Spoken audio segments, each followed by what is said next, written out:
আসসালামু আলাইকুম। চ্যানেল বাংলা ন্যাশনালের পক্ষ থেকে আবারও অনেক অনেক প্রীতি ও শুভেচ্ছা। আজকে আপনাদের যে আমরা কথা দিয়েছিলাম, আমাদের আজকে লাইভ প্রোগ্রামে নিয়ে আসবো ত্রিশালের জামাত ইসলামের মনোনীত প্রার্থী আসুজ্জামান সোহেল ভাইকে। সোহেল ভাই শত ব্যস্ততার মাঝেও আমাদেরকে সেই সময় দিয়েছেন। আজকে উনি অনেকগুলি প্রোগ্রামে অ্যাটেন্ড করে তারপর আমাদের এই স্টুডিওতে আসছে, সেজন্য সোহেল ভাইকে আমাদের পক্ষ থেকে অসংখ্য ধন্যবাদ এবং অভিনন্দন। আমি প্রথমেই আপনার সোহেল ভাইয়ের কাছ থেকে একটু আমি ওনার যে আমরা অনেকে নতুন প্রজন্ম, ওনারা কিন্তু আমরা ভালোভাবে সোহেল ভাইকেও এখনো ভালোভাবে চিনি না, যারা নতুন প্রজন্ম রয়েছেন বা নতুন ভোটার রয়েছেন। কিন্তু আমরা যখন কলেজে পড়তাম ঠিক তখন ওনারা যখন স্বৈর সরকারের আমলে ছাত্র শিবির করতেন, রাজপথে ওনারা চাঙ্গা করে রেখেছিলেন সেই সময় 90-এর গণ আন্দোলনে, তখন আমরা ওনাদের পিছনে কাতারে ছিলাম। সেই সোহেল ভাই আজকে আমাদের এই স্টুডিওতে আসছেন। আমরা ওনার কাছ থেকে একটু সংক্ষিপ্ত যদি ওনার পরিচিতিটা শুনে নিই আপনাদের তরুণদের সুবিধার্থে। সোহেল ভাই, প্রথমে আপনার পরিচিতিটা প্লিজ একটু যদি আমাদেরকে বলতেন। ধন্যবাদ চ্যানেল বাংলা নেশনকে আপনাদের আয়োজনের জন্য। আমি প্রথমেই ত্রিশালবাসীকে আপনাদের মাধ্যমে আমার সালাম এবং শুভেচ্ছা জানাচ্ছি। আসসালামু আলাইকুম। আর বিপু, আপনি আমার পরিচয় জানতে চেয়েছেন নতুন ভোটারদের সুবিধার্থে। আমার নাম ইতিমধ্যেই আপনি বলেছেন, আমার নাম আসাদুজ্জামান সোহেল। আমার গ্রামের বাড়ি এই ত্রিশাল উপজেলার 2 নং বৈলর ইউনিয়নের 1 নং ওয়ার্ড রুদ্রগ্রাম। আমার পড়াশোনা আমার গ্রামের প্রাইমারি স্কুল কাজীর শিমলা নজরুল উচ্চ বিদ্যালয়, এরপর ত্রিশাল নজরুল কলেজ ইন্টারমিডিয়েট পাশ করার পরে আমি আনন্দমোহন কলেজে পড়াশোনা করি। এরপরে পড়াশোনা করি ঢাকার জগন্নাথ কলেজে, এটা এখন বর্তমানে বিশ্ববিদ্যালয়, ওই সময় কলেজ ছিল। ছাত্র জীবন থেকেই রাজনীতির সাথে জড়িত ছিলাম এবং আমার রাজনৈতিক হাতেখড়ি হয় 1986 সালের জাতীয় সংসদ নির্বাচনে। ত্রিশাল আসনে ওই সময়ে প্রার্থী ছিলেন অধ্যাপক ফজলুল হক মরহুম। ওনারা আমাদের এলাকায় নির্বাচন করতে যান, নির্বাচনী ক্যাম্পেইনে। আমি তো কোনো ভোটার হই নাই, এই ক্যাম্পেইনের সুবাদেই ওনাদের সাথে সম্পৃক্ত এবং সেইভাবে ইসলামী ছাত্র শিবিরের সাথে সক্রিয় হয়ে উঠি এবং 1987 সালে ইসলামী ছাত্র শিবিরের আমি কর্মী হই। পরবর্তীতে ত্রিশাল কলেজের সভাপতি ছিলাম, ত্রিশাল উপজেলার সভাপতি ছিলাম। সেখান থেকে আমার ছাত্র জীবনের রাজনীতি শুরু। এরপরে আমি ময়মনসিংহ জেলা সেক্রেটারি নিযুক্ত হই 1990 সালের একেবারে শেষ দিকে এসে, এরশাদ পতনের সময়কালীন অক্টোবরে। তারপরে 1991 সালে আমি ইসলামী ছাত্র শিবিরের ভারপ্রাপ্ত জেলা সভাপতি নিযুক্ত হই এবং 92 সালে ইসলামী ছাত্র শিবিরের ময়মনসিংহ জেলা সভাপতি। পরপর 2 বছর আমি এই দায়িত্বটা পালন করি। পরবর্তীতে আমাদের কেন্দ্র নিয়ন্ত্রিত সদস্য শাখা, যেটা শিবিরের সবচেয়ে মর্যাদাবান শাখা, ময়মনসিংহ শাখার সভাপতি নিযুক্ত হই এবং 1995 সাল পর্যন্ত আমি এই দায়িত্বে ছিলাম। এই হচ্ছে আমার সংক্ষিপ্ত লেখাপড়া এবং আমার রাজনৈতিক পরিচিতি। পরবর্তীতে আমি কর্মক্ষেত্রে প্রবেশ করি এবং রাজনৈতিক জীবনে বৃহত্তর সংগঠন জামাত ইসলামীতে যোগদান করি। জামাত ইসলামীর চরপাড়া এলাকায় প্রথম আমার ময়মনসিংহ শহরের জামাত ইসলামীর কার্যক্রম শুরু হয়। এরপরে আমি ময়মনসিংহ শহর শাখার সাংগঠনিক সম্পাদক প্রথম দায়িত্ব পালন করি। পরবর্তীতে ময়মনসিংহ জেলার সাংগঠনিক সেক্রেটারি নিযুক্ত হই। এরপরে জেলা সেক্রেটারি ছিলাম অনেকদিন। এরপর ময়মনসিংহ জেলা শাখার নায়েব আমিরের দায়িত্ব পালন করি অনেকদিন। ময়মনসিংহ জেলা শাখার ভারপ্রাপ্ত আমিরেরও দায়িত্ব পালন করি। ময়মনসিংহ সিটি কর্পোরেশন হওয়ার পরে আমাদের এখানে কেন্দ্র নিয়ন্ত্রিত 2টি শাখা সংগঠন বিভক্ত হয়, একটি জেলা শাখা আর একটি মহানগরী শাখা। বর্তমানে আমি ময়মনসিংহ মহানগরীর জামাত ইসলামীর নায়েব আমির হিসেবে দায়িত্ব পালন করছি। এই হচ্ছে আমার মোটামুটি রাজনৈতিক শিক্ষাগত পরিচয়। পারিবারিক পরিচয় যদি বলেন, আমরা 3 ভাই 2 বোন। আমার বাবা ইউনিয়ন পরিষদের জিয়াউর রহমানের সময়কালীন এবং এরশাদ সময়কালীন উনি ইউনিয়ন পরিষদের মেম্বার ছিলেন। তখন একটা ইউনিয়নে ওয়ার্ড থাকতো 3টা এবং 3 জন করে মেম্বার এক ওয়ার্ড থেকে নির্বাচিত হইতো। উনি নির্বাচিত একজন ইউনিয়ন পরিষদ মেম্বার বা সদস্য ছিলেন। এক পর্যায়ে তিনি আমাদের ইউনিয়নের অনেক গুরুত্বপূর্ণ দায়িত্ব পালন করেন। আমার ছোট ভাই এখনো ইউনিয়ন পরিষদের, আমাদের বইলের ইউনিয়নের একটা ওয়ার্ডের কাউন্সিলর, পরপর 2বার তিনি এই দায়িত্বে আছেন। আরেকটা ছোট ভাই আছে, সে একটা হাই স্কুলের টিচার এবং ইসলামী ছাত্র শিবিরের সেও জেলা সভাপতি ছিল। এই হচ্ছে আমার পারিবারিক মোটামুটি পরিচিতি। আলহামদুলিল্লাহ, আমরা সোহেল ভাইয়ের কাছ থেকে জেনে নিলাম ওনার পারিবারিক এবং রাজনৈতিক পরিচিতি খুব সংক্ষিপ্ত ভাবে, এবং উনি যে বর্ণাঢ্য দায়িত্ব পালনের কথাগুলি বললেন, আসলে অনেকগুলি দায়িত্ব পালন করে আসছেন এবং উনি মফস্বল থেকে একসময় জেলার দায়িত্ব গ্রহণ করেছেন, আপনারা তা অবগত হলেন। আর বিগত সময়েও আমরা দেখেছি আমাদের ময়মনসিংহে যখন ইসলামী ব্যাংক প্রতিষ্ঠিত হলো, এই ইসলামী ব্যাংকে যখন ত্রিশালের কোনো লোক ইসলামী ব্যাংকের সেবা নিতে যেত, ওখানে ব্যাংকে যেত, তখন এই সোহেল ভাইয়ের স্বর্ণপর্ত উনি তখন নিজে আন্তরিকতার সহিত সেই ত্রিশালবাসীর কাজগুলি করে দিতেন। এটা হয়তো নতুন প্রজন্ম অনেকে জানেন না, বিগত সময়ে যারা ছিলেন তারা জানেন যে সোহেল ভাইদের মতো লোকেরা ইসলামী ব্যাংকে গেলে তখন ওনারা কিভাবে আন্তরিকতার সহিত আমাদের কাজগুলিকে করে দিতেন। সেজন্য সোহেল ভাইকে আমরা অসংখ্য ধন্যবাদ জানাই যে আমাদের আগে এত গ্রামগুলি এত কিন্তু উন্নত ছিল না, ডেভেলপ ছিল না, মানুষগুলি কিন্তু এত জানাশোনা ছিল না, মনে করতো যে আমাদের ত্রিশালে একজন আছে আর ওর কাছে গেলে একটা সমাধান পাবো, সেই জন্য আপনার কাছে যেত এবং আপনি তাদেরকে একটা ভালো সমাধান দিতেন, আমরা এটা সরজমিনে দেখেছি। যাক, আপনাকে অসংখ্য ধন্যবাদ। এই ছাত্র রাজনীতি এবং এই আপনার রাজনৈতিক কর্মের বিষয়ে আপনার কি আরো কিছু বলা আছে? বর্তমানে এখন এই বিষয়ে আরো কিছু বলা আছে কি? আমরা যখন ছাত্র রাজনীতিটা করতাম, ছাত্র রাজনীতিতে যখন সম্পৃক্ত ছিলাম, তখনও ছাত্র রাজনীতিটা বেশ সংঘাতপূর্ণ ছিল, তবে যোগাযোগ ছিল, পারস্পরিক যোগাযোগ, কথাবার্তা এটা বেশি ছিল এবং সংঘাত সংঘর্ষটা ছাত্রদের মধ্যে, দলগুলোর মধ্যে হয়েছে। পুলিশি যে তৎপরতা পরবর্তী সময় আমরা এসে দেখেছি, বিশেষ করে 2006-08, 2008-এর পরের থেকে প্রশাসনিক যে হস্তক্ষেপ ছাত্র রাজনীতি বা অন্যান্য রাজনীতির উপর, এটা ওই সময় ছিল না। ছাত্র রাজনীতির মধ্যে প্রতিযোগিতা ছিল, সংঘাত সংঘর্ষ হইতো না এটা বলা যাবে না, মত পার্থক্য ছিল, সংঘাত সংঘর্ষ বিদ্যমান ছিল। 1991 সালে সরকার গঠন হওয়ার পরে তৎকালীন সরকারি দলের ছাত্র সংগঠনের সাথে অনেকবারই সংঘাত সংঘর্ষ হয়েছে, কিন্তু সেগুলো কোনো মারাত্মক ঘটনা ওইভাবে ঘটে নাই। 95 সালে একটা ঘটনা কৃষি বিশ্ববিদ্যালয়ে সংঘটিত হয়েছিল, এটা খুবই বড় আকারের ছিল এবং মারাত্মক ছিল। বাকি যে টুকটাক ছিল, আবার আমরা একসাথে হয়েছি, কথাবার্তা বলেছি এবং এখানে যারা মুরব্বী সংগঠনে ছিল ওনারা একটা অভিভাবকের দায়িত্ব পালন করতো এবং আমরা ওনাদের কাছে যেতাম। রাজনীতিটা এইভাবেই আবর্তিত হতো। এখন যেরকম সংঘাতময় হয়ে উঠছে, কথা বলা যায় না, মুরব্বীরা কথা শুনে না, কারোর সাথে কথা বলা যায় না এবং কোন কোন জায়গায় ছাত্ররা মুরব্বীদের সাথে বা মূল সংগঠনের সাথে কথা বললেও সেখানে ওনারা এটা বলতে বাধ্য হয় যে আমাদের কথা ওনারা শোনেন না বা আমাদের কথা মানেন না, আমরা এখানে কি করব। এরকম পরিস্থিতিটা আগে ছিল না। জি জি, অনেকটাই ক্যাম্পাসে একটা সহনশীল অবস্থা ছিল এবং একসাথে আমরা রাজনীতিটা করতাম। ধন্যবাদ আপনাকে।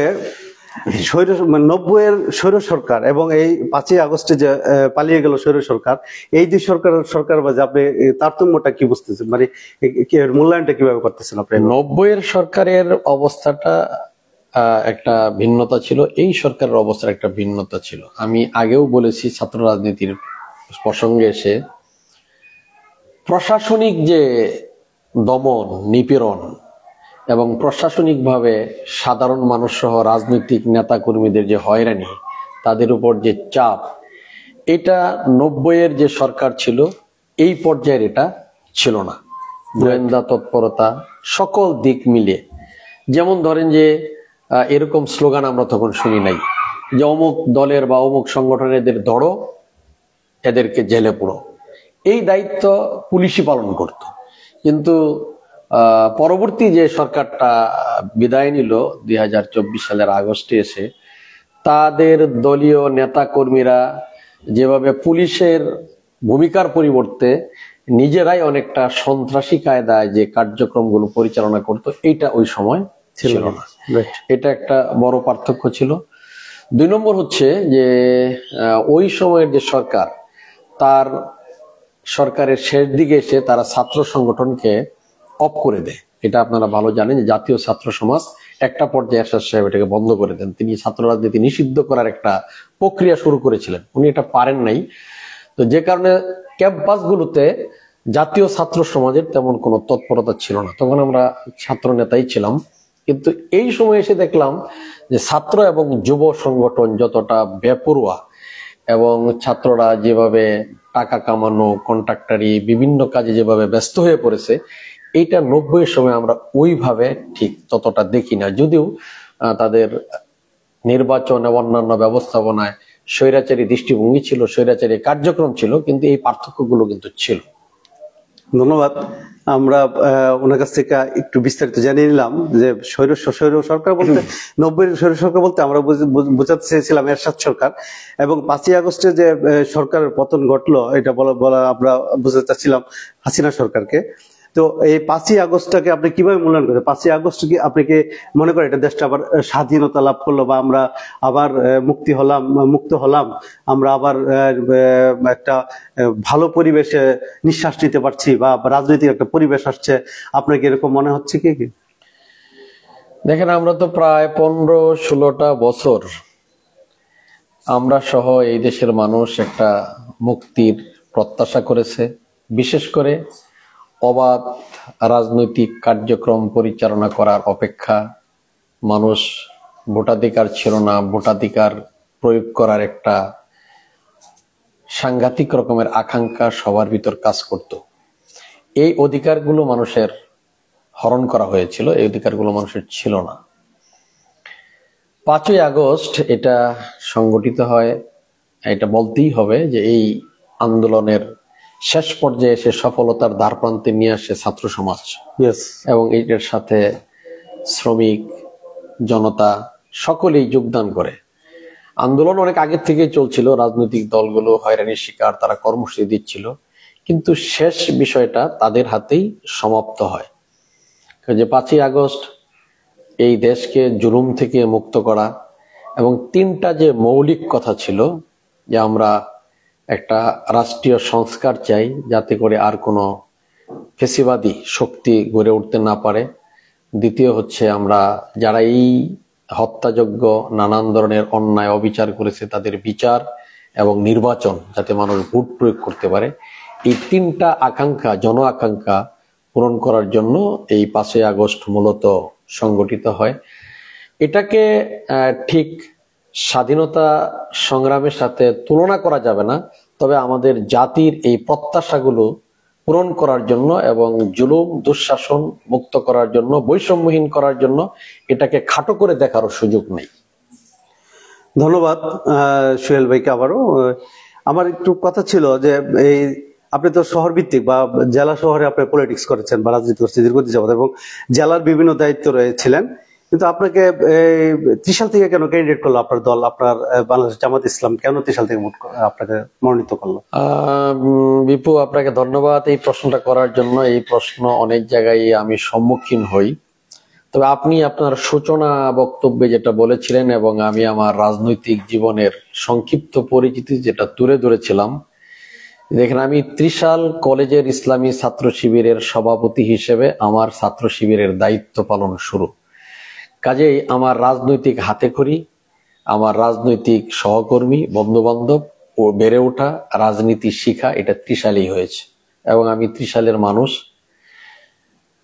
আপনি যেটাকে স্বৈরাচার বিরোধী 90-এর আন্দোলন বলেছেন, সেই আন্দোলনের ভূমিকা সিংহভাগ আমি ত্রিশালে পালন করেছি। ত্রিশাল কলেজ সহ রাজপথে ছিলাম, উপজেলা ঘেরাও ছিলাম, আজকে যেখানে বসে কথা বলছি এটা অনেকবার ঘেরাও করতে এসেছি।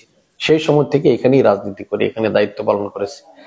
91 সালের নির্বাচনে আমি সক্রিয়ভাবে মাঠে ময়দানে ছিলাম, এবং আমাদের যিনি প্রার্থী ছিলেন ওনার নির্বাচন পরিচালনা কমিটির একজন গুরুত্বপূর্ণ সদস্য হিসেবে আমি দায়িত্ব পালন করেছি। এরপরে 91-এর পরে 96 সালেও জামাত নির্বাচনে অংশগ্রহণ করে। সেই নির্বাচনে আমি ইসলামী ছাত্র শিবিরের একজন দায়িত্বশীল হিসেবে আমার দায়িত্ব এখানে ছিল। ত্রিশালের সকল পাড়া মহল্লায়, গ্রামে গঞ্জে আমি গিয়েছি, প্রার্থীর পক্ষে কাজ করেছি, বিভিন্ন জনসভায়, পথসভায় বক্তৃতা করেছি। সেই সময় থেকে একটা পরিচিতি ছাত্র নেতা হিসেবে আমার ছিল। এরপরে যদি বলেন যে 4 দলীয় জোট যখন গঠন হয় 2001 সালের নির্বাচনে, সেই নির্বাচনে এখানে জোটের প্রার্থী বিএনপির পক্ষ থেকে ছিল। ওনার পক্ষেও এই ত্রিশালের প্রত্যেকটি ইউনিয়নের যতগুলো জনসভা পথসভা অনুষ্ঠিত হয়েছে ওনারাও আমন্ত্রণ জানিয়েছেন, আমিও এসেছি, কথা বলেছি, বক্তৃতা করেছি, কাজকর্ম করেছি। কাজে এইভাবে ত্রিশালের মানুষের মধ্যে আমার একটা পরিচিতি আছে, এটাকে নেই বললে ঠিক হবে না, হয়তোবা অন্যদের তুলনায় কিছুটা কম বেশি হতে পারে, কোথাও আমার বেশি কোথাও তাদের বেশি, কিন্তু নাই এটা বললে ঠিক হবে না। আর বিগত 15 বছর যাবত তো সবাই আমরা প্রকাশ্যে রাজনীতির অনেকটাই বাইরে ছিলাম, রাজনীতিটা একটা কৌশলগত অবস্থানে আমাদের সবাইকেই করতে হয়েছে, এজন্য আমাদের পরিচিত মুখ অনেকটা অপরিচিত হয়ে গেছে, এটা ঠিক। তো ত্রিশালে এখানে আমাকে প্রার্থী করার মূল কারণ হচ্ছে আমার বাড়ি এখানে, আমার বাইরে বেড়ে ওঠা এখানে, এবং ছাত্র জীবনের রাজনৈতিক অনেকটা এখানে কেটেছে।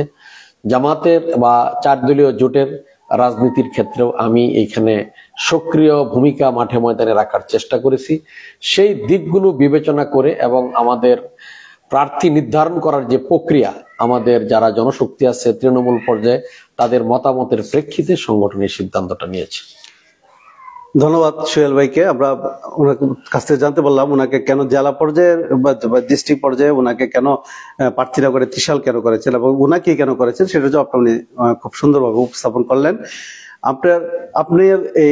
আপনাকে আমরা ত্রিশালবাসী কেন ভোট দিব, আপনি আপনাদেরকে কি আশ্বাস দিতেছেন যে আমরা বা আমরা আপনারা আমাকে কি দিবেন, আমাদেরকে আমরা কি আশা করতে পারি আপনার কাছ থেকে, বা আপনি এই ধরনের কোনো মন্তব্য থাকলে? আপনি যেটা বলেছেন, দেখুন এটা একটা বড় ক্যানভাসে আলোচনার বিষয়, তারপরে আমি ছোট করে যদি বলি, আমাকে জাতীয় সংসদ সদস্য হিসেবে প্রার্থী করা হয়েছে, কাজে বিষয়টা জাতীয় বিষয়। একজন সংসদ সদস্য ব্যক্তিগতভাবে যতটা না কোনো নির্দিষ্ট এলাকার জন্য কাজ করতে পারে, তার চাইতেও তার বড় দায়িত্ব হচ্ছে জাতীয় ইস্যুতে ভূমিকা পালন করা, আইন প্রণয়ন করা, সংবিধান প্রণয়ন, সংশোধন, পরিমার্জন, এগুলোতে কাজ করা। মূলত এগুলোই হচ্ছে একজন জাতীয় সংসদ সদস্যের কাজ। এরপরেও আমাদের দেশে জাতীয় সংসদ সদস্যগণ এলাকার উন্নয়নে কার্যক্রম ভূমিকা পালন করে থাকে। তো প্রথম যদি বলি যে জাতীয় পর্যায়ে আমাদের একটা সুনির্দিষ্ট লক্ষ্য আছে, নীতিমালা আছে। আমরা এই বাংলাদেশে ইনসাফ প্রতিষ্ঠা করতে চাই, ন্যায় বিচার প্রতিষ্ঠা করতে চাই, বৈষম্যটা দূর করতে চাই। এটা হচ্ছে আমাদের মৌলিক টার্গেট, ইনসাফ, ন্যায় বিচার এবং বৈষম্যহীন একটা সমাজ আমরা প্রতিষ্ঠা করার জন্য কাজ করব।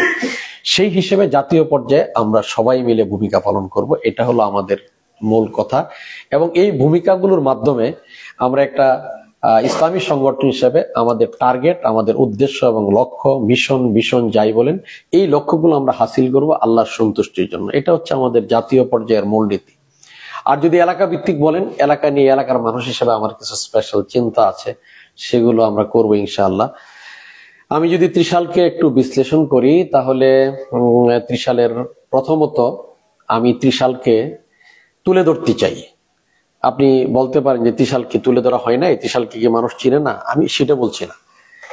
ত্রিশালে জাতীয় কবির ছোঁয়া থাকায়, তার কিছু স্মৃতি বিজড়িত ঐতিহাসিক ঘটনাবলী থাকায়, জাতীয় কবি যেহেতু বিশ্বব্যাপী পরিচিত, তার সাহিত্য বিশ্বব্যাপী পরিচিত, সে কারণে ত্রিশাল বিশ্বব্যাপী পরিচিত হওয়ার একটা সুযোগ এবং সম্ভাবনা আছে।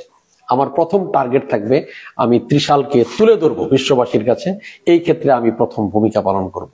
আমি যদি এটা তুলে ধরতে পারি, তাহলে উন্নয়নের অনেক অংশই জাতীয় স্বার্থেই কেন্দ্রীয় সরকার বলেন বা যে সরকারি বলেন, যারাই থাকুক না কেন, তারা এটা পূরণ করতে বাধ্য হবেন, এই চাহিদাটা, ত্রিশালের যে চাহিদাটা আছে। দ্বিতীয় হচ্ছে যে আমি লোকালি যে চিন্তাটা করব, এখানকার যোগাযোগ ব্যবস্থাপনা একটা দেশের বা একটা এলাকার উন্নয়নের জন্য এটা একটা পূর্ব শর্ত। কানেক্টিভিটিটা যদি ভালো থাকে, যোগাযোগ ব্যবস্থাটা যদি ভালো থাকে, তাহলে আমাদের দেশের মানুষ, আলহামদুলিল্লাহ আমরা এটা সাধারণ জনগণকে ধন্যবাদ জানাই, তারা নিজেদের এবং দেশের উন্নয়নের জন্য নিজেরাই কাজ করেন, নিজেরাই উন্নয়নের জন্য কাজ করেন। তারা শুধু একটা পরিবেশ কামনা করে, আর তার যাতায়াতের ব্যবস্থা যদি সুন্দর থাকে, তাহলে উন্নয়নের কাজগুলো তারা করে ফেলেন। দ্বিতীয় আমার এই টার্গেটটা থাকবে যে ত্রিশালের বিভিন্ন অঞ্চল, বিভিন্ন বাণিজ্যিক কেন্দ্র বলেন, আমাদের অনেকগুলো ইউনিয়ন আছে যেগুলোর সাথে যোগাযোগ ব্যবস্থাটা একেবারেই খারাপ। কিছু পাকা রাস্তা থাকলেও তার যে বেহাল দশা, এগুলোর কারণে যারা কৃষি কাজ করেন, মৎস্য চাষ করেন, পোল্ট্রি ফার্ম আছে, আমাদের এখানে ডেইরি, এই যে শিল্পগুলো এখানে গড়ে উঠছে আনাচে কানাচে, এই লোকদের যোগাযোগের সুবিধার যদি করে দেওয়া যায় তাহলে ত্রিশালের আর্থিক, সামাজিক সকল দিক থেকে একটা উন্নয়ন ঘটবে। এজন্য আমার এইটা হচ্ছে দ্বিতীয় টার্গেট, যে আমরা যোগাযোগের ক্ষেত্রে একটা ভূমিকা পালন করব। তৃতীয় হচ্ছে যেটা বলবো সেটা হচ্ছে যে শিক্ষার ক্ষেত্রে এখানে আলহামদুলিল্লাহ, আল্লাহ শুকরিয়া, একটা বিশ্ববিদ্যালয় এখানে আছে। এরপরে আপনার একটা সরকারি কলেজ আছে এবং বেশ ভালো কিছু হাই স্কুল এখানে আছে, মাদ্রাসা শিক্ষা আছে। তা আমি একটা আবেদন এখনই জানাবো, এটা বর্তমান সরকার এটা পূরণ করতে পারে বা যারাই ক্ষমতায় আসুক না কেন, এখানে একটা বৈষম্য আছে। একটা স্কুল আছে সরকারি, একটা বিশ্ববিদ্যালয় আছে, একটা কলেজ আছে, কিন্তু এখানে কোনো মাদ্রাসা এখনো সরকারি হয় নাই। তাহলে এই ক্ষেত্রে তো একটু বৈষম্য মনে হয়। এই বৈষম্যগুলো আমরা দূর করব, শিক্ষা ক্ষেত্রে আমরা একটা অবদান রাখবো। আপনি জানেন যে আমাদের ত্রিশালের দক্ষিণ অঞ্চল সহ বড় বড় ভারী শিল্প প্রতিষ্ঠান এখানে গড়ে উঠছে। আমাদের এলাকার অনেক মহিলারা সহ সাধারণ মানুষ সেখানে কাজকর্ম করে। তারা ঠিক সেই পরিমাণে দক্ষ না হওয়ার কারণে, অর্থাৎ অদক্ষ শ্রমিক হওয়ার কারণে যে পরিমাণ তাদের পারিশ্রমিক পাওয়ার কথা, কিংবা একটা ফ্যাক্টরির মালিক তাদের কাছ থেকে যে প্রোডাকশনটা পাওয়ার কথা সেটা পায় না। তাদেরকে উপযুক্ত করে গড়ে তোলার জন্য এবং তাদের প্রশিক্ষণের জন্য কারিগরি ভোকেশনাল জাতীয় শিক্ষা প্রতিষ্ঠান আমরা এখানে গড়ার জন্য চেষ্টা করব। এছাড়াও আরো অন্যান্য শিক্ষা প্রতিষ্ঠানের মাধ্যমে শিক্ষার উন্নতিটা আমরা করব ইনশাআল্লাহ। এরপরে আমরা আসবো স্বাস্থ্য খাতে।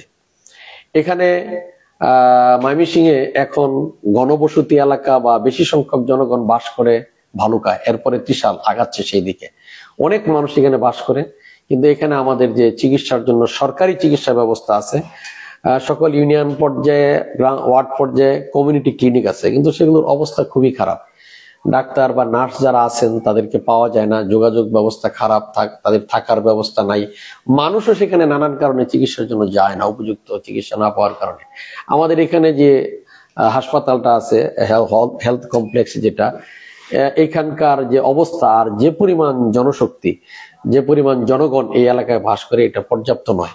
এজন্য আমরা এই স্বাস্থ্য ক্ষেত্রে এই হাসপাতালটাকে আরো শয্যা বাড়িয়ে বড় করা, এবং এখানে সিজারিয়ান সহ আরো, এটা শুরু হয়েছে মাত্র, কালকে 2টা সিজারিয়ান অপারেশন হয়েছে শুনলাম, এগুলো সহ এই স্বাস্থ্য খাতটাকে গড়ে তোলার জন্য আমরা এই হাসপাতালের বেড বৃদ্ধি সহ এখানে যেন মাঝারি পর্যন্ত অপারেশন গুলো করা যায়, সার্জারি কাজগুলো করা যায়, এই ধরনের ব্যবস্থাপনার দিকে আমরা প্রাথমিক দিকে নিয়ে যাওয়ার জন্য চেষ্টা করবো ইনশাআল্লাহ। এই চেষ্টা করব। এরপরে আমাদের দাবি থাকবে যে এখানে একটা মেডিকেল কলেজ, যেহেতু জাতীয় কবির পদাচরণা এখানে আছে, বিশ্ববিদ্যালয় আছে, কলেজ আছে, স্বাস্থ্য ক্ষেত্রেও তার নামে একটা মেডিকেল কলেজ গড়ার জন্য আমরা চেষ্টা করবো ইনশাআল্লাহ। ধন্যবাদ সোহেল ভাইয়ের, ওনার যে ভবিষ্যৎ পরিকল্পনাটা সেটা আমাদেরকে একটু বললেন এবং আমরা অবগত হলাম ভালোভাবেই যে ওনার কি কি পরিকল্পনাগুলো রয়েছে এবং ত্রিশালবাসীর জন্য কি করবেন, ত্রিশালবাসী কেন তাকে ভোট দিবেন সে বিষয়গুলো বলতো। সোহেল ভাইয়ের কাছে আমার একটা প্রশ্ন, আমরা বিগত সময় দেখছি যারা ত্রিশাল ভোট নিয়ে ত্রিশালের নেতৃত্ব দিয়েছে, তারা এক বহর মোটর সাইকেল নিয়ে ধুলা উড়িয়ে উড়িয়ে পিপি বাজিয়ে বাজিয়ে যায়। তারা কিন্তু আমাদেরকে কথা দিয়েছিল একটা উন্নত শহর দিব, ডিজিটাল শহর দিব, অনেক স্বপ্ন দেখিয়েছিল আমাদের, কিন্তু আমরা তা পাই নাই। তারা আমাদের সাথে মুনাফিকি করেছে। তারা আমাদের রাস্তাঘাটগুলিও ভালোভাবে করে। মানুষজন কিন্তু আসলে আপনাদের কাছে কখনো খাবারের জন্য যাবে না, কখনো বলবে না যে আমাকে 10টা টাকা দেওয়ার জন্য যাবে না, কিন্তু মানুষ চায় কি যে আমার যোগাযোগ ব্যবস্থাটা ভালো থাক, আমি যেন নিরাপদে থাকি, শান্তিতে থাকি, আইন শৃঙ্খলা যেন ভালো থাকে। এটি তো মানুষের চাহিদা, সবচেয়ে বেশি বড় চাহিদা। তো এই বিষয়ে আমি আপনাকে বলবো, আপনি যেমন করবেন না, এটা কি গ্যারান্টি আছে? আপনি এই ধুলা উড়াবেন না, আপনার যে একটা বহর থাকবে না, আপনার একটা বাহিনী থাকবে না যারা আপনাকে কন্ট্রোল করবে, দরজার পাশে দাঁড়িয়ে আপনাকে রাস্তায় স্লিপ নিতে হবে, অমুক আসছে দেখা করার জন্য, আপনি তখন বলেন মুখ ফিরিয়ে যে না, তার এখন আসতে না করো, তার দরকার নাই। মানে এই যে আমাদেরকে বিভিন্নভাবে আপনার তারা আমাদেরকে বিভিন্নভাবে আমাদের প্রতারিত করেছে। জি, ধন্যবাদ আপনাকে এই প্রশ্নটার জন্য। আমি কিছু উত্তর আপনাকে দিয়েছি, সেটা যদি বলি আরেকটু কাজ আমরা করব। এই ত্রিশালের যে শহরের ব্যাপারে কথা বলেছেন, আমার এই ব্যাপারে একটা পরিকল্পনা আছে। আমি বলেছিলাম যে ত্রিশালকে আমি তুলে ধরার জন্য এই উপজেলা যে পৌর শহর এটাকে আমরা একটা নান্দনিক শহরে গড়ার চেষ্টা করব। এটার ভিতর দিয়ে বয়ে যাওয়া যে সুতিয়া নদী, এটার দুই পাশে গাইড ওয়াল দিয়ে আমরা ওয়াকওয়ে নির্মাণ করে এটাকে দৃষ্টিনন্দন করব। এই দৃষ্টিনন্দন আপনি যে কথাটা বলেন, পৌরসভা নদীর পার আপনি বাধাই করবেন বা দৃষ্টিনন্দন করবেন বা পার্কের মতো করবেন, এরকম আশ্বাস আমাদেরকে বিগত সময় অনেকে দিয়েছিল, কিন্তু আমরা কিন্তু সেটা পাই নাই। আমাদের বুটগুলি নেওয়ার জন্য এরকম মিষ্টি মিষ্টি কথা বলেছিল। তো আপনারটাকে আমরা কতটুকু আশা করতে পারি? আপনি আশা করতে পারেন এই কারণে, এই বাংলাদেশ এখন একটা পরিবর্তনের বাংলাদেশ। এখানে বিগত 24 সালের আগস্টের মাধ্যমে আমরা যারা রাজনীতি করি এবং এই দেশের যারা নাগরিক, সকলেরই মনোজগতে একটা বড় পরিবর্তন এসেছে। আমি মনে করি যারাই এখন কথা দিবেন তারা কথা রাখার চেষ্টা করবেন। আর আমরা যে রাজনৈতিক দর্শনে বিশ্বাসী, যে সংস্কৃতিতে বিশ্বাসী, কথা যা আমরা দেই তা বাস্তবায়ন করার জন্য শতভাগ প্রচেষ্টা আমরা চালাবো। ব্যর্থতা মানুষের থাকতেই পারে, সব কাজেই সফলতা আসবে ব্যাপারটা এরকম নয়, তবে চেষ্টার ক্ষেত্রে আমাদের কোনো ত্রুটি থাকবে না। আলহামদুলিল্লাহ, ধন্যবাদ সোহেল ভাইকে আবারও। আচ্ছা সোহেল ভাই, আমরা তো বিগত সময় দেখেছি যে যারা এমপি হয় বা উপজেলা চেয়ারম্যান হয়, তারা কিন্তু আমাদের বিভিন্ন শিক্ষা প্রতিষ্ঠানগুলি তাদের দলীয় লোক দিয়ে দলীয়করণ করে বা সভাপতিগুলি তৈরি বানিয়ে তারা নিয়োগ বাণিজ্য করে। আপনার দলকে এই রাজনীতি করবে? আমার দল এই রাজনীতি করবে না, আর করার সুযোগও নেই। এখন নিয়োগ চলে গেছে এনটিআরসির মাধ্যমে নিয়োগ হয় হাই স্কুলগুলোতে, আর সরকারি নিয়োগ সরকারি বিধিমালায় হয়। কাজেই সেখানে চেষ্টা করলেও কেউ পারবে না। তবে আমরা যেটা করব, দলমত নির্বিশেষে এই প্রতিষ্ঠানগুলোতে যোগ্য দক্ষ এলাকার যারা শিক্ষানুরাগী তাদেরকে এই সমস্ত দায়িত্ব দেওয়ার জন্য আমরা চেষ্টা করব। সে কোন দলের এটা আমরা দেখব না, কার মাধ্যমে প্রতিষ্ঠানটা সুন্দর করে চলবে, ভালো হবে, আমাদের ছেলেমেয়েরা শিক্ষাটা ভালো পাবে, প্রতিষ্ঠানটা ভালো চলবে, আমরা এটাকে প্রাধান্য দেব। সুন্দর কথা বললেন এবং খুব একটা যুগোপযোগী কথা বললেন সোহেল ভাই। আমরা আসলে এই জিনিসটা প্রায় লক্ষ্য করছি যে এই সভাপতি জিনিসটা নিয়ে দেখা গেছে আপনার দানিখোলা ইউনিয়নের একটা প্রতিষ্ঠান, এটার আপনার সভাপতি বানিয়ে দিল হরিরামপুরে। দানিখোলাটা মনে হয় যে এটা শিক্ষিত লোক নাই, বিদ্যুৎসাহী লোক নাই, এরকম মনে হয়, বা মনে হয় যে এটা একটা অজপাড়াগার মতো। এই যে একটা সিস্টেমটা, এই সিস্টেমটা থেকে আপনি এই সিস্টেমটা থেকে আমাদেরকে বেরিয়ে আসতে হবে। যখন এই কাজটা করা হয় তখন এলাকাবাসীর যে ওই শিক্ষা প্রতিষ্ঠানের প্রতি ভালোবাসা দরদ এটা কমে যায়, তারা আর তাদের নিজের প্রতিষ্ঠান মনে করে না। এই জন্য আমরা এটা থেকে বেরিয়ে আসব এবং আমি আবারও বলছি, দলমতের ঊর্ধ্বে উঠে সেখানে স্থানীয় দক্ষ এবং যোগ্য যারা এই ক্ষেত্রে ভূমিকা রাখতে পারবেন, আমরা তাদেরকেই এই জায়গাগুলোতে সেট করার চেষ্টা করব। মানে আপনি ইউনিয়ন ভিত্তিকই রাখতে চাচ্ছেন, আপনি আর অন্য ইউনিয়নের লোক এখানে তো আসলে তাইলে ভালোবাসা থাকবে না, কেউ খোঁজ খবর নেবে না। রাইট, যাতে এলাকার লোকদের ভালোবাসা থাকে, সেই জন্য সেই এলাকার মধ্যেই যারা শিক্ষানুরাগী শিক্ষাবিদ তাদেরকে আমরা এইগুলোতে দায়িত্ব দেওয়ার জন্য চেষ্টা করব। এখানে দল বড় বিষয় নয়, আমার প্রতিষ্ঠান ভালো কিভাবে চলবে, আমাদের ভবিষ্যৎ প্রজন্ম কিভাবে ভালো শিক্ষা পাবে, সেটাই আমাদের মূল লক্ষ্য থাকবে। ধন্যবাদ। আপনি অবগত আছেন কিনা আমার সঠিক জানা নাই, ত্রিশালে কিন্তু প্রচুর মাদকের ব্যবসা হয়, প্রচুর পরিমাণে। একসময় দেখা গেছে অনেক বড় বড় রাজনীতিবিদের ছেলেরাও এই মাদকের সাথে জড়িত, সিয়া বা গাজা বাবা আরো কি কি অন্যান্য নাম ছিল। তো আপনি যদি এমপি হতে পারেন, আপনাদের সুযোগ দেওয়া হয়, তো এই বিষয়ে আপনি কি ভূমিকা রাখবেন? আপনার জোয়া বা মদ গাজা এগুলোর বিষয়ে আপনার? জি, আপনাকে ধন্যবাদ। আমার ইউনিয়নেই এই মাদকের কারণে একটা বড় ধরনের মর্মান্তিক ঘটনা সংঘটিত হয়েছে। মাদক এবং জোয়ার কারণে রাজু নামের একটা ছেলে তার বাবা মা দুইজনকে একসাথে হত্যা করেছে। সেই জানাজায় আমি শরীক হয়েছিলাম। আমরা এটা বলবো না কোনো রাজনৈতিকের ছেলে বা কি, এটা আমরা বলতে চাই না। তবে আমি সেই জানাজায় যে কথাটা বলেছিলাম, আপনাকে সেটুকু কুট করে আমার মনে হয় উত্তর পেয়ে যাবেন। আমি সেখানে বলেছিলাম যে যে রাজু এই হত্যাকাণ্ড ঘটালো, তার বাবা মা দুইজনকে একসাথে হত্যা করলো, সে মাদক আসক্ত ছিল, জোয়া আসক্ত ছিল। এই অজপাড়া গায়ে রাজুর হাতে মাদক পৌঁছে দিল কারা?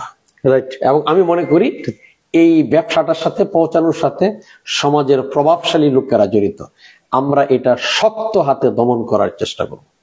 ধন্যবাদ। আমি আপনার কথাটা শুনে খুব ভালো লাগলো এবং আপনি খুব জোর দিয়ে বললেন যে এটা শক্ত হাতে আপনি এটা ব্যবস্থা নেবেন বা এটা প্রতিরোধ করার জন্য বা এটা যাতে না হয় ত্রিশালে, এই জন্য আপনি ভূমিকা রাখবেন।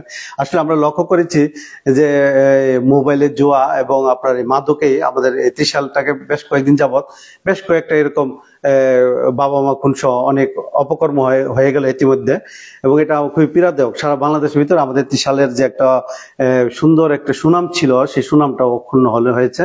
এবং পত্রিকা পাতা খুললেই দেখা গেছে ত্রিশালে মাদকাসক্ত সন্তানের হাতে পিতামাতা লাঞ্ছিত হচ্ছে বা খুন হচ্ছে।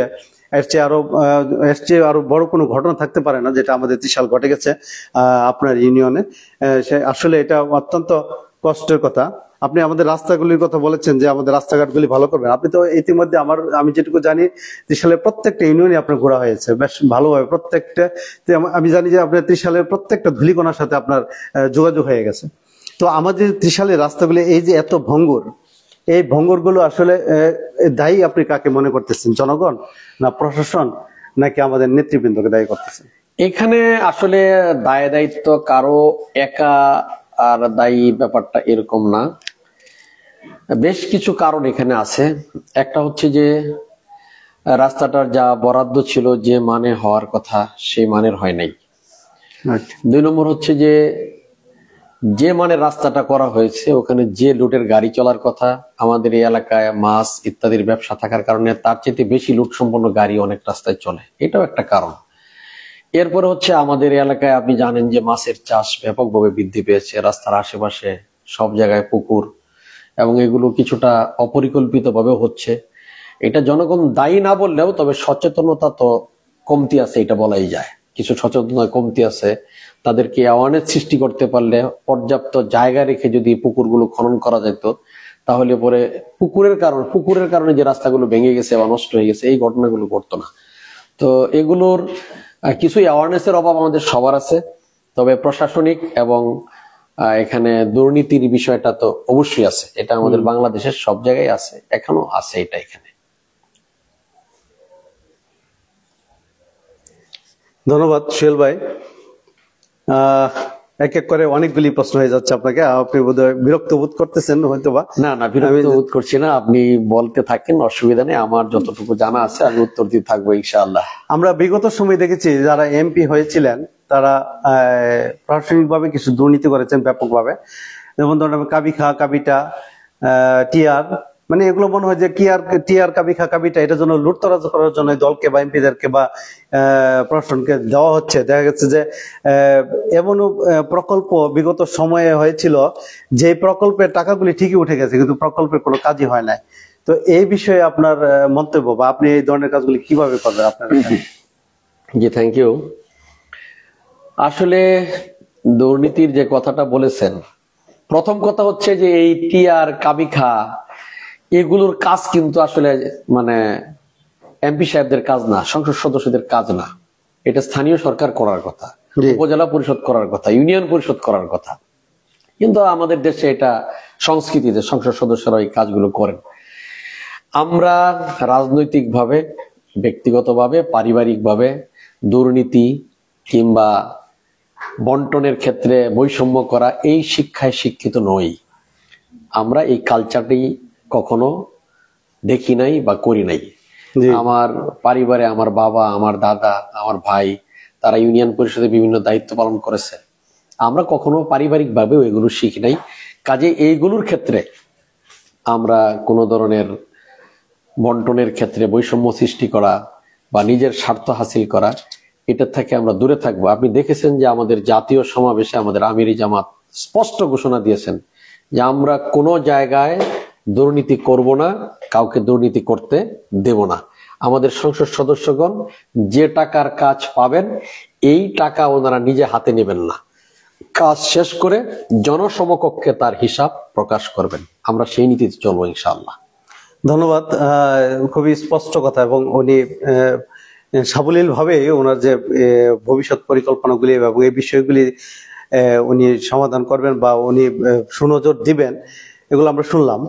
আমরা আরেকটু বিষয়ে, সরকারি কিছু আপনার রাষ্ট্রীয়ভাবে চাঁদাবাজি হয়, যেমন 16ই ডিসেম্বর আসলে দেখা গেছে সারা বছর ইট খোলাগুলি চলে আপনার অবৈধভাবে। তো 16ই ডিসেম্বর আসলে ওখান থেকে একটা ভালো টাকা অ্যামাউন্ট নেওয়া হয় প্রশাসনিকভাবে বিজয় দিবস পালন করার জন্য বা 16ই ডিসেম্বর পালন করার জন্য।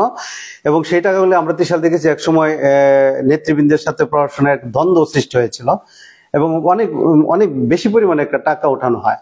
তা আপনার সরকার যদি সরকার গঠন করে তাহলে এই বিষয়গুলি আপনি কিভাবে দেখবেন? দেখুন, আমি আরেকটু যদি এটাকে বড় করে আপনাকে বলি, আমাদের জনগণ যদি তাদের খেদমতকে আমাদেরকে নিযুক্ত করেন, আমরা দুইটা জিনিস সিরিয়াসলি বন্ধ করব। এক, অপচয়। দুই, দুর্নীতি। একটা রাষ্ট্রীয় অনুষ্ঠান করার জন্য এত টাকার প্রয়োজন হয় না, একটা জাতীয় দিবস পালন করার জন্য এত টাকার প্রয়োজন হয় না। আমরা মনে করি এখানে অনেক ক্ষেত্রে অপচয় হয়। এই দিবসগুলোকে কোনোভাবে আমরা খাটো করে দেখব না, ছোট করেও পালন করব না। তবে যে অপচয়গুলো হয় সেগুলো আমরা করব না, বরং স্বল্প ব্যয়ে সুন্দর করে শিক্ষামূলকভাবে আমরা সেগুলো উপস্থাপন করব। এত টাকার প্রয়োজন হবে না। এবং এগুলো সরকারি টাকায়, যদি সরকারি টাকায় না হয় তাহলে সরকার নির্ধারিত খাত থেকেই আমরা এটা সংগ্রহ করে করব। এই জন্য আপনার চাঁদা তুলতে হবে, নির্দিষ্ট হারে যেতে হবে, এই নীতিতে আমরা বিশ্বাস করি না এবং এটা বন্ধ করবো আমরা ইনশাআল্লাহ। ধন্যবাদ সোহেল ভাই। আসলে অনেকগুলি প্রশ্ন আপনাকে এক এক করে আমরা করতেছিলাম। আমাদের একটা প্রশ্ন ছিল আপনার কাছে, বিগত সময়ে আপনারা তো ইসলামিক দল এবং আপনারা ইসলাম ধর্মের কথা বলবেন, নবীর কথা বলেন, আল্লাহ রাসূলের কথা বলেন। জি। তো বিগত সময়ে পূজার সময় দেখা গেছে যে আপনাদের দলের অনেকেই পূজা মণ্ডপে গিয়ে আপনার গীতা পাঠ করেছে বা অংশগ্রহণ করেছে। সেখানে তারা তাদের যে লাড্ডু গুলি খেয়েছে, খিচুড়ি খেয়েছে। এই বিষয়টা ইসলামী দৃষ্টিতে আপনি কিভাবে দেখেন বিষয়টা? দেখেন, যে প্রশ্নটা করেছেন এটা একটা মাসলা মাসাইলগত প্রশ্ন। সব বিষয়ে তো আমি ওইভাবে উত্তর দিতে পারবো না, তবে আমার দলের দৃষ্টিভঙ্গিটা আপনার সামনে তুলে ধরছি। ব্যক্তিগতভাবে যদি এটা কেউ বাড়াবাড়ি করে থাকেন, এটা তাদের বাড়াবাড়ি হয়ে যাবে। তবে আমরাও গিয়েছি, এখানে আমরা কারো পূজা পার্বণে অংশগ্রহণ করার জন্য যাই নাই। অনেকটা একই দেশের নাগরিক, একসাথে আমরা বসবাস করি। কিছুটা রাষ্ট্রীয় বাধ্যবাধকতা, নাগরিক বাধ্যবাধকতা থাকে। এবং একটা কথা বারবার চলে আসতেছিল, ওনারা সংখ্যালঘু, এখানে নানান ধরনের সংকট সমস্যা হয় এবং আমাদের পার্শ্ববর্তী দেশ থেকে এগুলোকে ইন্ধন দেওয়া হয়। ছোট একটা ঘটনাকে অনেক বড় করে প্রকাশ করা হয়, তখন বাংলাদেশের ভাবমূর্তি বিশ্বব্যাপী ক্ষুণ্ণ হয়। এই বিষয়গুলোকে দেখভাল করার জন্য আমরা এবার ব্যাপক পরিমাণে পূজা মণ্ডপগুলোতে গিয়েছি, তাদের নিরাপত্তাজনিত, তাদের অন্যান্য কোনো সামাজিক সমস্যা আছে কিনা সেগুলো দেখার জন্য। এবং সেখানে আমিও কথা বলেছি। আমরা যে কথাগুলোকে বলেছি অনেকগুলো মিস ইন্টারেপ্ট হয়েছে, অনেকগুলো কিছু সাজানো হয়েছে, কিছু কথা হয়তো মুখ ফসকে আমাদের কারো কারো মুখ দিয়ে বেরিয়ে গেছে, এটাও ঠিক। তবে আমরা যেটা বলার চেষ্টা করেছি সেটা হচ্ছে যে আপনি যে ধর্মেরই লোক হন না কেন, নাগরিক অধিকারটা আপনি সমান পাবেন। আর ধর্মীয় দিক থেকে আমি ইসলামের বিধিমালার বাইরে যেতে পারবো না। আপনি আপনার ধর্ম পালন করবেন, আপনি এই ব্যাপারে নিরাপত্তা পাবেন এবং আপনার জায়গা থেকে আপনি পালন করবেন, আমার জায়গা থেকে আমি পালন করব। আপনি আমার যখন নামাজ হয়, আপনি পূজার বাদ্যযন্ত্র এটা বন্ধ করে দিবেন, সম্মান প্রদর্শন করবেন, আপনারাও এই সম্মানটা পাবেন। আমরা এই দৃষ্টিকোণ থেকে কথাবার্তা বলার চেষ্টা করেছি এবং ইসলামের দৃষ্টিভঙ্গি এটাই। আপনি জানেন যে মদিনায় আল্লাহ রাসূল যখন রাষ্ট্র গঠন করেন মদিনা সনদের ভিত্তিতে, সেখানে অন্য ধর্মের লোকেরাও ছিল, তাদের অধিকার তাদেরকে নিয়েই একসাথেই রাসূল রাষ্ট্রটা গঠন করেছিলেন। কাজেই সেই ভিত্তিতেই আমাদের ওই দৃষ্টান্তগুলো সামনে রেখেই রাষ্ট্র পরিচালনার নীতিমালা গ্রহণ করতে হবে, এর বাইরে আমাদের যাওয়ার সুযোগ নেই। গীতাটা যিনি পাঠ করেছেন, এইটা মূলত বিষয়টা, উনি গীতা পাঠ করে কোনো ধর্মীয় দায়িত্ব পালন করছেন এরকম নয়। মানে উনি একজন বড় আলেম, গীতা, বেদ, তারপরে আপনার ইনজিল শরীফ সহ অন্যান্য বিষয়ে ওনার জানাশোনা আছে। এই ধর্মগ্রন্থগুলোতে কি বক্তব্য আছে এগুলো উনি জানেন, বুঝেন। এইটা একটা পর্যায়ে গিয়ে উনি বলেছেন যে আমি এই বিষয়গুলো সম্পর্কে অভিজ্ঞ। এই বিষয়টা বলার জন্য উনি বলেছেন। এটা আসলে উনি কোনো ইবাদত হিসেবে, বন্দিগি হিসেবে অন্য ধর্মের একটা বিষয়কে করার জন্য এটা করেন নাই। উনি একজন আলেম হিসেবে ওনারও এগুলো জানাশোনা আছে, যাতে ওনারা ধর্মীয় সীমার মধ্যে থাকলে। আর এটা আপনাকে আরো বলছি স্পষ্ট করে, সকল ধর্মেরই কিছু বিষয়ে মৌলিক দিক থেকে মিল আছে। যেমন আপনি কারো উপর অবিচার করবেন না, এই ব্যাপারে সকল ধর্মেরই কথা এক ধরনের। এই কথাগুলো যে গীতার মধ্যেও আছে এটা বোঝানোর জন্য উনি অংশটা পড়েছেন। এটা উনি কোনো ধর্মীয় ইবাদত হিসেবে গ্রহণ করে করেন নাই, এই বিশ্বাস থেকেও করেন নাই। আসলে যেভাবে উপস্থাপন করার কথা ছিল সেভাবে তারা উপস্থাপনটা করতে পারে বা বিকৃতভাবে হয়তো এখানে কোনো ত্রুটি বিচ্যুতি থাকতে পারে, সেই জন্য হয়তো এই ধরনের একটা ট্রল হয়ে এটা একটা আয়া হয়েছে। তো আমরা এই বিষয়ে ওনারা নিজস্ব বক্তব্য রেখেছেন ওনাদের পক্ষ থেকে। আমাদের দলীয় দৃষ্টিভঙ্গি এটা না, যেটা মিডিয়ায় বা যেভাবে উপস্থাপন করা হয়েছে এটা না। আমরা হলো অন্য ধর্মের স্বাধীনতায় বিশ্বাস করি, আর সবাই সমান নাগরিক অধিকার পাবে। ধর্মের ভিত্তিতে কোনো নাগরিকের অধিকারের কম বেশি হবে না, কমতি হবে না, বৈষম্য থাকবে না। কারণ একজন নাগরিক, আমি মুসলিম হিসেবেও ট্যাক্স দেই, সে অমুসলিম হিসেবে ট্যাক্স দেয়। কাজেই রাষ্ট্রের যখন কোনো কিছু চায় যেমনি সে সমভাবে পায়, রাষ্ট্র যখন কাউকে কিছু প্রদান করবে এখানেও বৈষম্য করার কোনো সুযোগ থাকবে না। আমরা এটা স্পষ্ট করার চেষ্টা করি। ধন্যবাদ, খুব খোলামেলা আলোচনা করলেন এবং খুব ভালোভাবে আমাদেরকে বুঝিয়ে দিলেন যে পূজা মণ্ডপে গিয়ে গীতা পাঠ করার বিষয়টা আসলে এটা আমাদের অনেকে যারা আমরা কম জানি বা কম বুঝি তাদের মধ্যে একটা বিভ্রান্তি সৃষ্টি হয়েছিল। আমরা আশা করব যে সোহেল ভাইয়ের এই কথাগুলি শোনার পরে সেই বিভ্রান্তগুলি আর থাকবে না। আমরা সোহেল ভাইয়ের কাছে আরেকটু জানতে চাইবো, আসলে আপনাকে খুব কাছ থেকে পেলাম তো সেই জন্য আসলে কথাগুলি এসে যায়। আপনারা তো 8টি দলে সমমনা দল আছেন, যে সমমনা দল থেকে যদি কোনো কারণে আপনার অন্য কোনো দলের লোকের এখানে নমিনেশন দেওয়া হয় তখন ওই ক্ষেত্রে আপনার কি ভূমিকা থাকবে? আমি খুবই স্পষ্ট করে এটাকে আপনাকে বলি, আমাদের নির্বাচনী যদি সমঝোতা হওয়ার একটা প্রক্রিয়া আমরা আগাচ্ছি, আমরা চেষ্টা করছি যে একটা আসনে এই দলগুলোর একজন নির্বাচন করবে, অর্থাৎ একটা বক্স থাকবে, হয় দাঁড়িপাল্লা থাকবে বা অন্য কোনো প্রতীক থাকবে। এই ক্ষেত্রে আমাদের কেন্দ্রীয় নেতৃবৃন্দ চিন্তা ভাবনা করে জরিপ করে ওনারা একসাথে বসে এই সিদ্ধান্ত গ্রহণ করবেন। আমি এমন এক সংগঠনের দায়িত্ব পালন করি যে আমাকে যে প্রার্থী করা হয়েছে এটা প্রার্থিতা ঘোষণা করার 5 মিনিট আগেও আমি জানতাম না, 1 মিনিট আগেও জানতাম না যে আমাকে এই নামটা ঘোষণা করা হবে।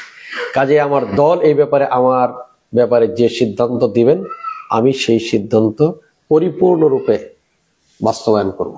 ধন্যবাদ।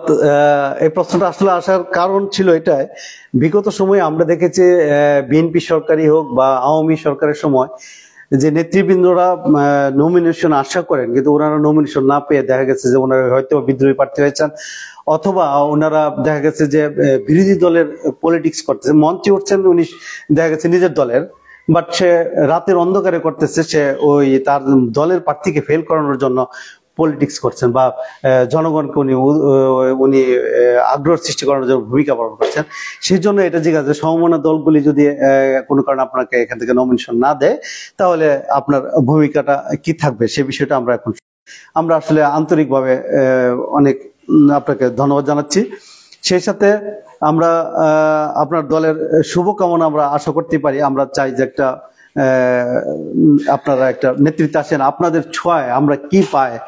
আমরা তো বিগত সময়ে বিভিন্ন রাজনৈতিক দলের সরকার দেখেছি, আমরা তাদের যে উন্নয়নের ছোঁয়া বা তাদের যে মুনাফিকগিরি, তাদের যে আপনার বলেন চাঁদাবাজি বা বালুর ঘাট দখল কিংবা কোম্পানিতে জমি কিনে দেওয়ার নামে যে ভূমিদস্যুতা, এগুলো আমরা দেখেছি। আপনি হয়তো বা খেয়াল করে দেখবেন, আপনারা যারা রাজনীতি করেন একটা বহর মোটরসাইকেল নিয়ে হর্ন দিয়ে বাজিয়ে যাচ্ছেন, আমাদের যারা পথচারী, আমরা যারা আপনাদের যাদের কাছে ভোটের আশা করেন, আমরা খুব নিরীহ মানুষ, তারা কিন্তু এই বিরক্ত বোধ করি আপনাদের এই মোটরসাইকেল শোডাউনে কিংবা আপনাদের এই হর্নের শব্দে কিংবা আপনাদের হাইড্রোলিক মাইকের জন্য আমরা খুবই কষ্ট পাই।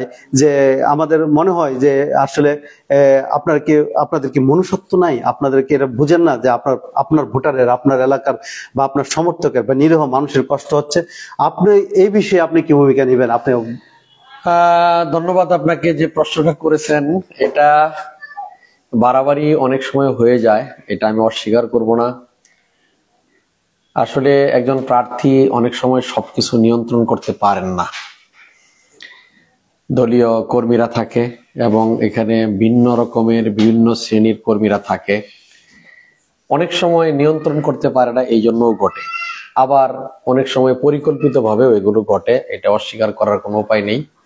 তবে আমরা এবার নির্বাচনে যারা যাচ্ছি, আমি নিজে এবং অন্যান্য যারা প্রার্থী থাকবে তাদের প্রতি আমার অনুরোধ থাকবে, নির্বাচন কমিশন যে নীতিমালা, যে আচরণবিধি ঘোষণা করবেন, ইতিমধ্যে ঘোষণা করেছেন, এটা ফাইনাল হওয়ার পরে যখন আমাদের হাতে আসবে, আমরা এই নীতিমালার ভিত্তিতে আমাদের প্রচার প্রভাকাণ্ডা এগুলোর মধ্যেই সীমাবদ্ধ রাখবে, যাতে নাগরিক সমস্যার সৃষ্টি না হয় সেই বিষয়ে আমরা নিজেরাও খেয়াল রাখবো এবং অন্য যারা প্রার্থী থাকবেন তাদেরকেও এই বিষয়টা আমি সজাগ থাকার জন্য আপনাদের মাধ্যমে আহ্বান জানাবো। ধন্যবাদ।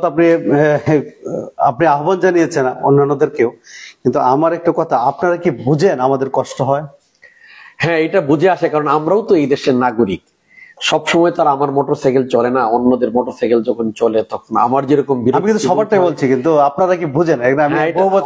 অবশ্যই আমরা বুঝি, সবাই বুঝি, বুঝে না ব্যাপারটা এরকম না। আমি বলছি আগে যে কিছু নিয়ন্ত্রণ করার থাকে না, আর কিছু আমরা এইভাবেই রাজনীতি করে অভ্যস্ত। তো আমরা তো একটা পরিবর্তনের দিকে যাত্রা শুরু করেছি, আশা করি বিগত সময়ের বিষয়গুলো আর সামনে আসবে না, কারণ আমরা একটা পরিবর্তনের যাত্রা এই 2024 সালের আগস্টের পর থেকে শুরু করেছি। আমরা রাজনীতিতে সকল কিছুতে একটা গুণগত পরিবর্তন আনবো, সেভাবে আমরা অগ্রসর হচ্ছি।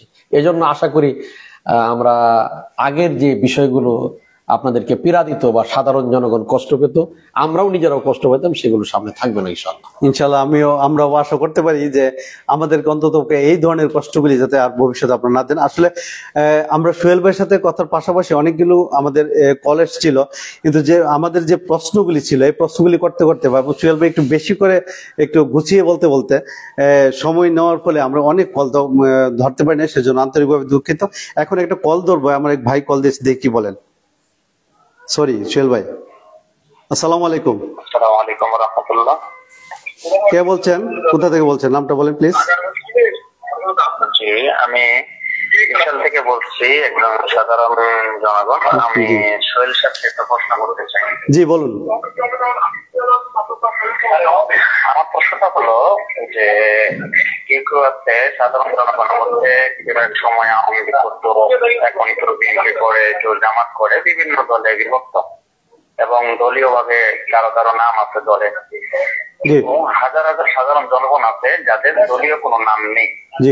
ভবিষ্যতে দেখা যায় সাধারণ জনগণ যে কোনো দল ক্ষমতায় আসে, আসার পরে সে ভুল করবে না এতে কিন্তু না, মানুষ বলতে ভুল হতেই পারে।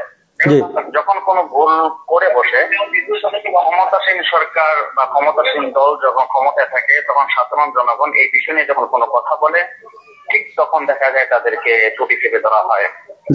আপনারা যদি ভবিষ্যতে ক্ষমতায় আসেন, তাহলে আপনাদের এই বিষয়ে পদক্ষেপ কি হবে? কারণ জামাত ক্ষমতায় আসলে যে তাদের ভুল হবে না এটা কিন্তু না, ভুল হতে পারে। আমরা এই বিষয়টা খুব বেশি ফেস করি, যারা আমরা সাধারণ জনগণ আছি, সমাজে কথা বলতে পারি না, সমাজে প্রতিবন্ধকতার শিকার হই, যারা দলীয় ভাবে নাম আছে ওদের কাছে হেনস্থার শিকার হই, বিভিন্ন ভাবে জুলুমের শিকার হই। আপনার মতামতকে আমি ধন্যবাদ। আপনার প্রশ্ন উত্তর আপনার প্রিয় লোক সোহেল ভাই দিচ্ছে, আপনি শুনে নেন প্লিজ। ধন্যবাদ ভাই আপনাকে প্রশ্নটা করার জন্য। আপনি অনেকগুলো বিষয় নিয়ে এসেছেন। ভুল ভ্রান্তি যে কোনো মানুষেরই হতে পারে, আমরাও ভুলের ঊর্ধ্বে নই।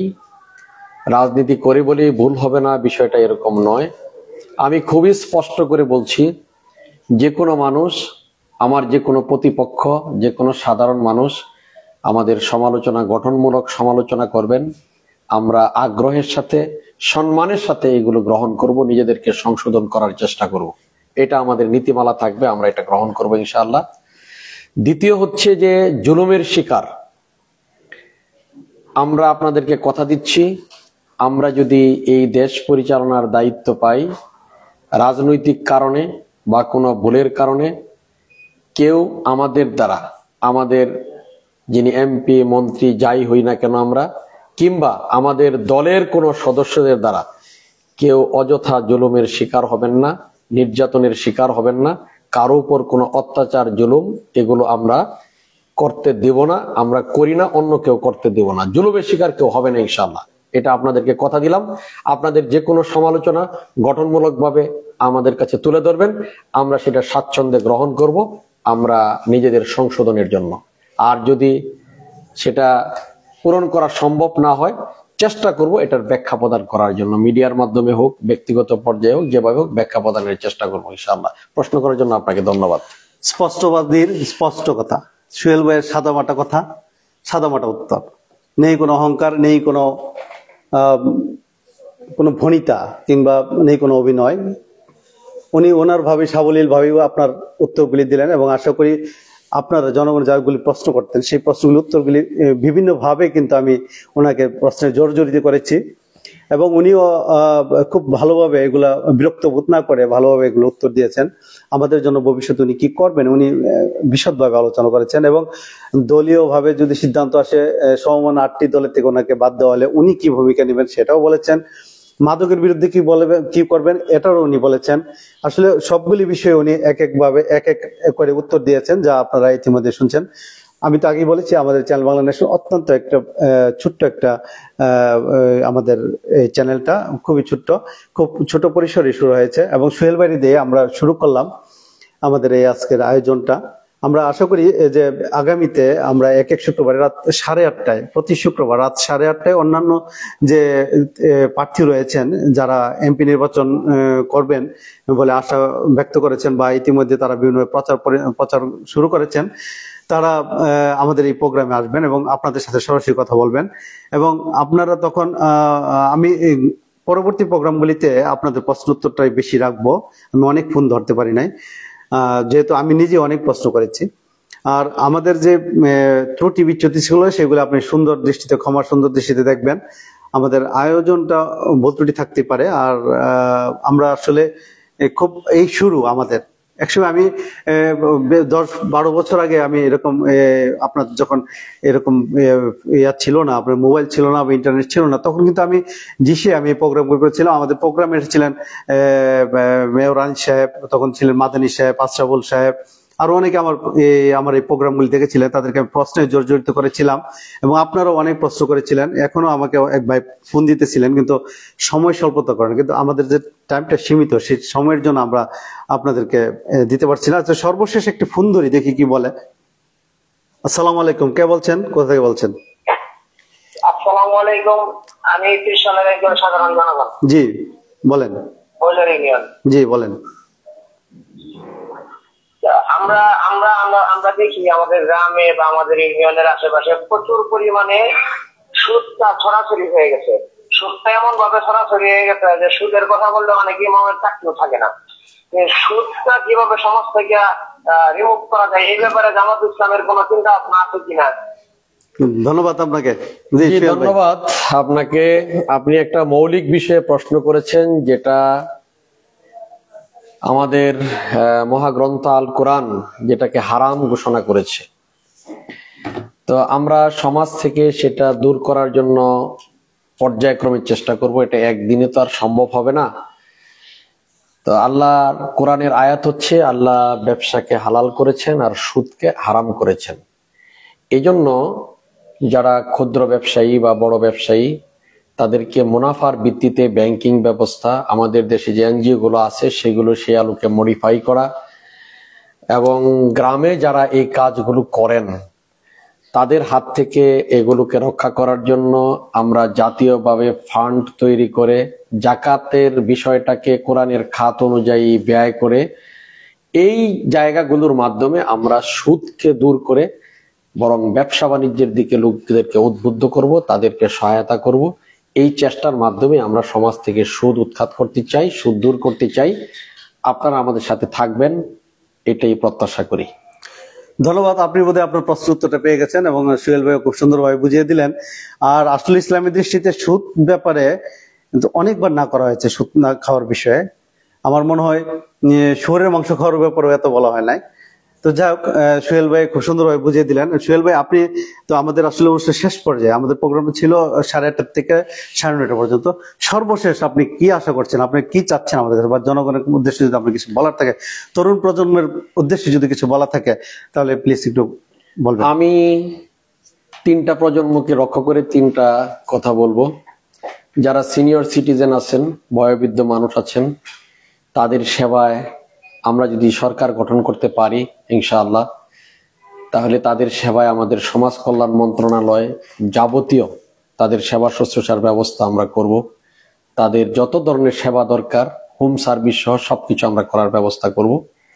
মহিলাদের ক্ষেত্রে আমরা বলবো যে ইসলাম একজন মাকে, একজন নারীকে, একজন বোনকে যে অধিকার এবং ইজ্জত দিয়েছে, তাদের কর্মক্ষেত্রে সকল জায়গায় সেই ইজ্জত, সম্মান এবং নিরাপত্তা ইত্যাদি এগুলোর সমন্বয় করে আমরা তাদের কর্মক্ষেত্রগুলোকে উন্নত করব ইনশাআল্লাহ। ইনশাআল্লাহ। যুবকদের প্রতি আমাদের আহ্বান থাকবে তাদের জন্য পড়াশোনা করার জন্য যে ধরনের শিক্ষা প্রতিষ্ঠান, যে ধরনের পড়াশোনার জন্য যে পরিবেশ দরকার, যে প্রতিষ্ঠান দরকার, সেগুলো আমরা ব্যবস্থা করব। আর পড়াশোনা শেষে তার যে কর্মসংস্থান দরকার সেই দায় দায়িত্ব রাষ্ট্র পালন করবে ইনশাআল্লাহ। তাদেরকে চিন্তা করতে হবে না। আমি সবশেষে বলতে চাই, আপনারা অনেককেই ভোট দিয়েছেন, অনেক দল ব্যক্তিকে, আমাদেরকে কখনো সরকারে পাঠান নাই। আপনাদের প্রতি অনুরোধ থাকবে, একবার আমাদেরকে সরকারে পাঠান, আমাদের একবার পরীক্ষা নিন, আমরা ভালো করি না মন্দ করি। যদি ভালো করতে পারি আবার আপনাদের কাছে আসব, আর তা না হলে হয়তো এইবারই শেষ। এজন্য আমাদেরকে একবার আপনাদের ভোট প্রদান করে আমাদের পরীক্ষা নেওয়ার জন্য আপনাদেরকে অনুরোধ জানাবো। আপনাদের সবার কাছে দোয়া চাই, আপনাদের ভালোবাসা চাই, আপনাদের সার্বিক সহযোগিতা কামনা করি। এই চ্যানেলের কর্তৃপক্ষকে ধন্যবাদ, ত্রিশালবাসীকে ধন্যবাদ। আল্লাহ হাফেজ। ধন্যবাদ সোহেল ভাইকে, আপনাদের এই শত ব্যস্ততার মাঝে আমাদের এই প্রোগ্রামে সময় দিয়েছেন, অসংখ্য ধন্যবাদ। আমরাও আশা করব যে আপনাদের যদি মানে খুব বেশি বাধ্যবাধকতা না থাকে, আপনাদের যদি কোনো খুব বেশি দলীয় চাপ না থাকেন, তাহলে আপনারা আসুন একবার সোহেল ভাইয়ের দলটাকে পার করে দেই। আসলে সবাই ওনাকে ভোট দিয়ে আমরা জয়যুক্ত করি। যে আমাদের দাঁড়িপাল্লা, ওনাদের প্রতীক হলো দাঁড়িপাল্লা। আমি আবারও আমার পক্ষ থেকে এবং আমার প্রতীক দাঁড়িপাল্লাকে বাংলাদেশে সুন্দর সুস্থ সমাজ বিনির্মাণে এবং আধুনিক ত্রিশাল বিনির্মাণে আপনারা বেছে নেবেন, দাঁড়িপাল্লাকে বেছে নেবেন, এই আহ্বান সবার কাছে রাখছি। সেজন্য আপনাদের সবার দোয়া এবং সহযোগিতা কামনা করছি। ধন্যবাদ।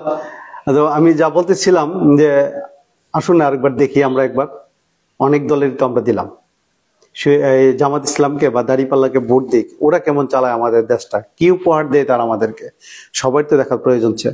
আমরা সব সরকারকে দেখলাম, এই সরকারকে আমরা দেখি না, একটু সরকার এনে। সেই সাথে আমি বলবো যে আপনাদেরকে মনে পড়ে সেই বিভীষিকাময় রাত্রিগুলির কথা, যে পুলিশি অত্যাচারগুলি ছিল, মানুষ যদি টুপি পরা দেখতো তাদেরকে ট্যাগ দেওয়া হতো জামাত ইসলাম নামে। সেই জামাত ইসলামের লোকগুলি আজকে এখানে দাঁড়িয়ে কথা বলছে। এই জামাত ইসলামের লোক কি সন্ত্রাস? এই জামাত ইসলাম কি মৌলবাদ? অবশ্যই না। আসুন আমরা তাদের পাশে দাঁড়াই, তাদের সহযোগিতা করবে। আমরা আশা করবো যে তাদের সহযোগিতা করবেন, সবাই পাশে দাঁড়াবেন, পাশে থাকবেন এবং তাদেরকে পরীক্ষা করার জন্য একটা সুযোগ দিবেন। যারা আমার চ্যানেল বাংলা নেশন দেখছেন, চ্যানেল বাংলা নেশন দেখছেন, তাদেরকে সবাই অসংখ্য অসংখ্য ধন্যবাদ সবাইকে। সেই সাথে সোহেল ভাইকে ধন্যবাদ। সেই সাথে জামাত ইসলামে যারা এই সোহেল ভাইকে উপস্থিত করার জন্য আমাকে সহযোগিতা করেছেন তাদেরকে ধন্যবাদ। ধন্যবাদ আমার পাশে যারা আমাকে সহযোগিতা করেছেন, নুমান এবং আনমুন, তাদেরকে ধন্যবাদ। সবাই ভালো থাকুন, সুস্থ থাকুন। আগামী পর্ব দেখার আমন্ত্রণ রইল। মনে রাখবেন, প্রতি শুক্রবার রাত 8:30টায় চ্যানেল বাংলা নেশনে জনতার দৃষ্টিতে আবার কোনো নতুন অতিথি নিয়ে হাজির হবো ইনশাআল্লাহ। ভালো থাকুন। আসসালামু আলাইকুম। ওয়ালাইকুম আসসালাম।